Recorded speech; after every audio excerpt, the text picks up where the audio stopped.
They tell you not to look too long, don't listen too closely, don't feel too much. Emotions are a beacon, a signal flare in the dark. They draw them in like moths to a flame. I used to scoff at that, back when I thought I was untouchable, back when I thought I could outrun fear. Now, I don't sleep. Not really. Not since I heard my name spoken by something that shouldn't exist. My name is Agent Rourke, a containment specialist for Section 5, a shadow branch of the government that doesn't appear on any budget or organization chart.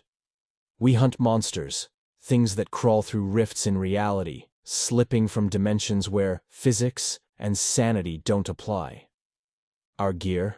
A black file, a blade etched with runes that burn your fingers if you hold them too long, and a phone that only rings when the world is about to break. Last week, Eat rang. Mission 1, The Mimic, 6 years ago.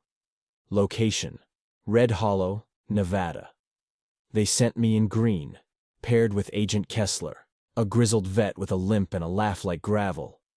"Don't look too long, rookie," he said, spitting tobacco into the desert dust. He passed me his flask, whiskey burning my throat.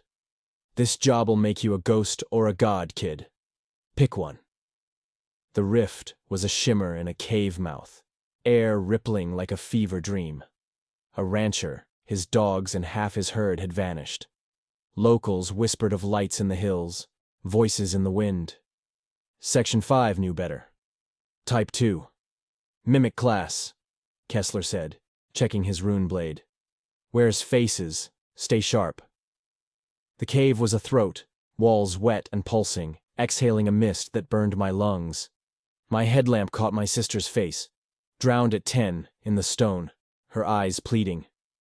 I clutched the locket at my neck, her photo my anchor. The mist thickened, her face multiplying, whispering, "Rourke." A child's sob echoed. "Help me." My sister's voice.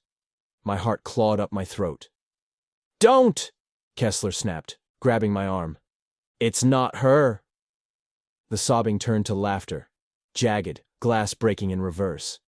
The thing scuttled across the ceiling, wearing my sister's face, her eyes a cluster of spider eggs, her mouth a gash of needle teeth.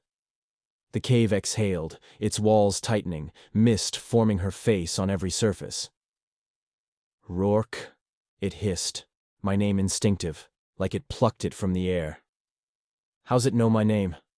I whispered. Kessler's eyes darkened. "They always know something.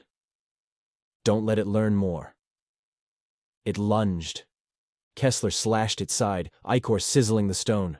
The cave floor split, a maw of teeth clamping Kessler's arm. He laughed, blood pooling, shoving me back. "Don't let it take your name, rookie." I drove my blade into its chest, runes searing my palm. It folded into tar, hissing. "We see you now." The mist showed Kessler's armless face, laughing. I burned the cave. Protocol. But his laugh haunts me. Mission 3. The Choir, 4 years ago. Location, Blackthorn, Maine. 2 years after Kessler, I thought I'd seen enough to keep the nightmares at bay. Blackthorn proved me wrong. My team. Agent Mara, a linguist who read rift script like poetry, and Agent Cole, a sniper whose prayers were louder than his shots. Outside the church, Mara lit a cigarette, hands shaking. "I translated the last rift's markings," she said, her voice trembling. "They're not just names, they're promises. They want our fears, Rourke." "Don't talk like that," Cole snapped, his cross cutting his palm. "You'll call it down." "Focus," I said, gripping my locket. "Seal the rift, no heroics." Kessler's laugh echoed in my head. "Don't let it take your name." A memory bleed. The rifts were crawling into my mind. The church was a husk, stained glass shattered inward. Pews coated in pulsing vein-like webbing. Hymnals lay open, pages blank but for one word in wet red ink. "Listen." The walls groaned, exhaling blood and wax, bending like lungs. The singing started. 100 voices, dissonant, weaving my name into a melody that made my teeth ache. Rourke, Rourke. The altar held a robed figure, its face a mass of mouths, each singing a note. Its body was stitched from townsfolk, their fingers twitching, eyes rolling in sewn sockets. Mara screamed, blood leaking from her ears. "It knows my daughter's name!" She clawed her scalp, nails tearing skin. Cole's prayers faltered as the thing mimicked his voice, gurgling his words.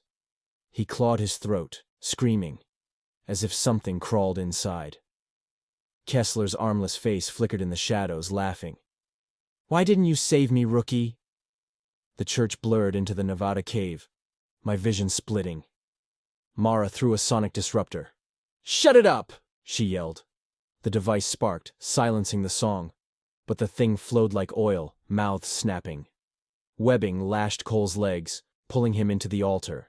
His chest split, mouth sprouting, joining the choir. I slashed the monster's core, ichor burning my face like acid. It collapsed, but not before ripping Mara's arm off, her blood soaking the webbing, which drank it greedily. I dragged her out, her pulse fading. "Don't let it take her name, Rourke," she gasped. I burned the church. Cole's in a psych ward, humming that song, his eyes empty. Kessler's laugh lingers in it. Mission 6, The Womb, 3 years ago. Location, Salt Marsh, Louisiana. My first solo survival. My team, Agent Ellis, a medic who stitched wounds like art, and Agent Tran, a tech specialist with steady hands. "This feels like a trap," Ellis muttered, medkit rattling as we waded through black, oily swamp water. The rift was in a sunken plantation house, locals reporting babies crying where no children lived. Type 3. Gestator class, Tran said, setting up a rift scanner. "It births things. Stay out of the water." The scanner screamed, sparking in a human voice. The house sagged like flesh, walls dripping with slime. My reflection in the water showed too many eyes, my locket glowing. The crying came from below. I dove, finding a pulsating sack, veined with sigils, faces pressing against it. Ellis's, Tran's, mine. "Rourke!" It pulsed, splitting to birth eel-like creatures with human mouths. One latched onto Ellis's face, teeth sinking into her eyes. She thrashed, screams muffled as it burrowed inside, her body jerking like a puppet. Tran was dragged under, his hands clawing, leaving bloody streaks. The sack spoke in my mother's voice. "You'll birth us next, Rourke." Kessler's face appeared in the water, laughing. The cave flashed in my mind, blood on my hands. I slashed the sack, ichor flooding, burning my skin. The offspring swarmed, chanting my name, deliberate now, knowing me. I ignited a flare bomb, searing my arms. The rift sealed, Ellis's screams echoing as I swam free. Mission 12, The Hollow, 2 years ago. Location, Iron Lake, Minnesota. I was lead, teams crumbling fast. My crew, Agent Vega, a demolitions guy with a death wish, and Agent Lynn, a rookie who thought she could outsmart the rifts. "If I die, Rourke, you owe me a beer in hell," Vega joked, wiring charges. The rift was in a frozen lake, ice veined with blacklight, pulsing like a heart. Shapes moved beneath. Too many limbs, too many faces. Type 6, Hollow class. It hollowed bodies, wearing their skins. "We seal it," I said. "No contact." Lynn's rift meter beeped. "It's calling my daughter's name," she whispered, stepping toward the ice. She drew a man with no face. "He's waiting." "Stay behind me," I growled. "Lock it heavy." The ice cracked, gray hands with too many fingers bursting through, grabbing Lynn. Her body folded, her face pressed against the ice, mouthing, "Rourke, it's coming for you!" I slashed the hands, but their stumps sprouted false sigils, mimicking my blade, growing larger. Tendrils chanted Lynn's daughter's name. Vega detonated the charges, collapsing the lakebed. But a hand hollowed him, his skin deflating, eyes screaming in an empty shell. I burned the town. Lynn's face under the ice still haunts me. Mission 13, The Puppet Master. 2 years ago. Location: Ash Creek, Oregon. Agent Harrow, a rift tracker on her 6th mission, was my shadow after Vega. She was quiet, muttering about the rift singing. The rift was in an old mill, air thick with sawdust and blood. Type 5 puppet class, manipulating corpses like marionettes. Stay tight, I said, blade ready. It plays with the dead. Harrow nodded, eyes flickering. They promised me my son back, she whispered, gripping her rift meter. The mill creaked, sinew strings dangling from rafters, corpses swaying, townsfolk, limbs jerking. The monster emerged, skeletal, its strings pulling a dozen bodies. Vega's corpse turned, mouthing, "Beer in hell, Rourke?" My locket burned, my sister's face flashing in the sawdust haze. Kessler's laugh echoed, "Don't let it take you, rookie." Harrow's meter glowed with sigils. "They know more than your name, Rourke," she said, voice hollow. "They know your fear." She sabotaged the rift sealer, her eyes glowing faintly. The monster lunged, sinew wrapping my legs, Vega's corpse tearing apart, blood spraying. "They promised me my son," Harrow screamed, slashing at me.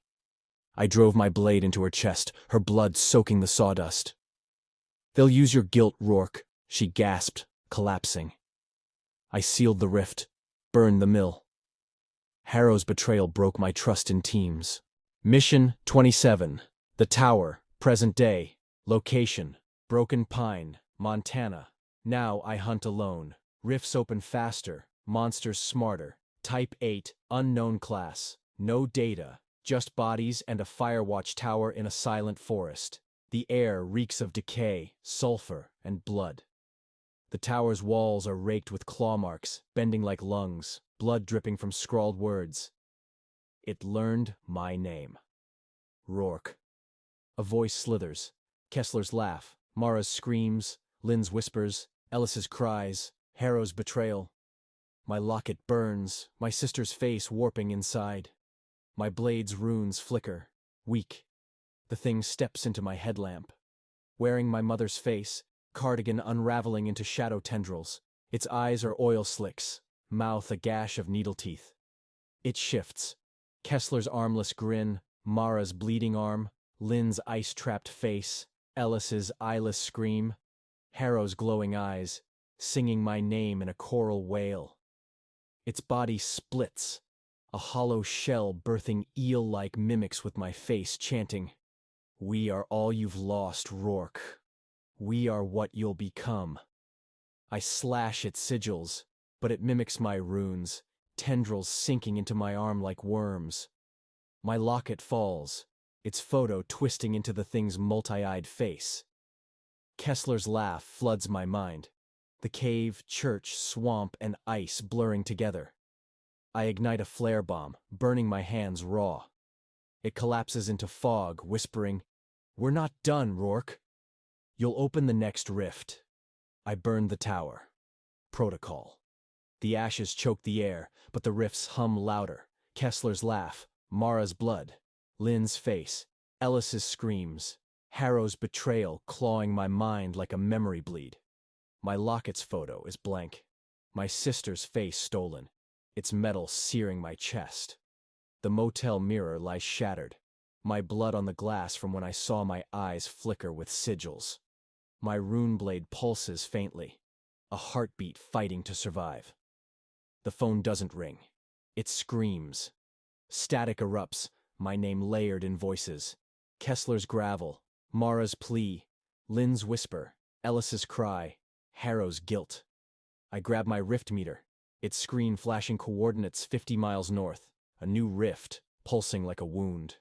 The radio crackles, a rhythm not human, not static, but their heartbeat, chanting, "Rourke, we're coming." It's a plan, a breach to drown our world. I mutter, "Not today," and drive, locket thumping, blade humming, the air thick with dread. The rift is in a quarry, a gash in the earth weeping black ichor, air rancid with sulfur and decay. The Type 8 emerges, its body a writhing mass of my team's faces, Kessler's armless grin, Mara's bleeding arm, Lynn's ice-trapped eyes, Ellis's eyeless scream, Harrow's glowing stare, singing my name in a choral wail. Its tendrils sprout eel-like mimics with my face, chanting, "Join us." My locket burns, my sister's voice whispering, "Give in." My heart pounds. Can I outsmart this thing? I notice the rift's pulse syncs with the monster's song, its biology tethered to the rift's energy, feeding on my fear, my guilt. A weakness. Section 5's labs briefed me on this. Their physiology thrives on emotional resonance, their cells vibrating with rift frequencies. I deploy a prototype disruptor, runic circuits fused with quantum resonators, science and ancient script entwined. I carve binding runes into the quarry floor, blood dripping from my cut hand to anchor them. The disruptor hums, draining the rift's energy, its frequency jamming the monster's song. The thing screams, faces splitting, ichor spraying like acid, burning my arms. Tendrils lash, grazing my throat, nearly crushing my windpipe. I slam the disruptor into its core, runes flaring white-hot, the air crackling with static. The monster collapses, trapped in a glowing sigil cage, its faces frozen in rage, voices silenced but eyes still watching. I radio Section 5. Target contained. Send the extraction team. They arrive, scientists in hazmat suits, led by Dr. Chen, a biologist who survived a rift breach. "You've given us a live one, Rourke," she says, her voice sharp with awe. "This changes everything." They dissect the creature's core, its ichor pulsing with rift energy, revealing cellular structures that mimic human neurons but resonate with other dimensions. The biology team maps its physiology, finding weaknesses in its energy-dependent cells. Disruptors can starve them. The weapons lab fuses its ichor with runic alloys, forging blades and grenades etched with sigils that burn brighter, cut deeper, tuned to sever rift connections. I'm senior now, leading containment ops. My name a whisper in HQ's halls, not just the monsters. Dr. Chen hands me a new blade, its runes glowing like stars. "Your trap made this possible," she says. "We're not prey anymore." But the rift meter beeps, a faint signal from another quarry, growing stronger. My locket cools, but my reflection in the disruptor's glass flickers. Sigils, just for a second. I grip the new blade, its hum steady, and mutter, "Let's hunt." They know my name, my soul. But we know their biology, their hunger.